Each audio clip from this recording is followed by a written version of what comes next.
وتولى عنهم وقال يا أسفا على يوسف وابيضت عيناه من الحزن فهو كظيم.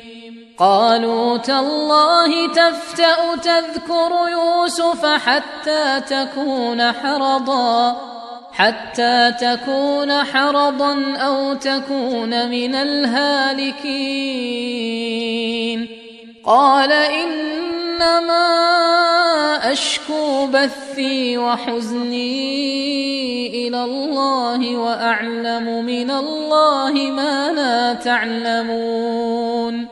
يا بني يذهبوا فتحسسوا من يوسف وأخيه ولا تيأسوا من روح الله إنه لا ييأس من روح الله إلا القوم الكافرون.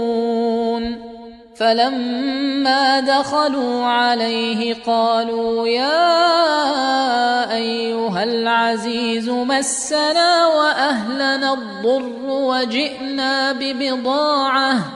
وجئنا ببضاعة مزجاة فأوف لنا الكيل وتصدق علينا إن الله يجزي المتصدقين.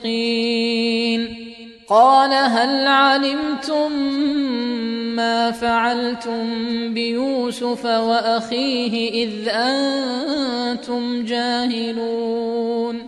قالوا أئنك لأنت يوسف؟ قال أنا يوسف وهذا أخي قد من الله علينا إنه من يتق ويصبر فإن الله لا يضيع أجر المحسنين. قالوا تالله لقد آثرك الله علينا وإن كنا لخاطئين.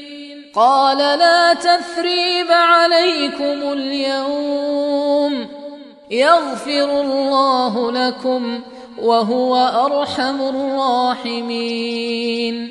اذهبوا بقميصي هذا فألقوه على وجه أبي يأت بصيرا وأتوني بأهلكم أجمعين.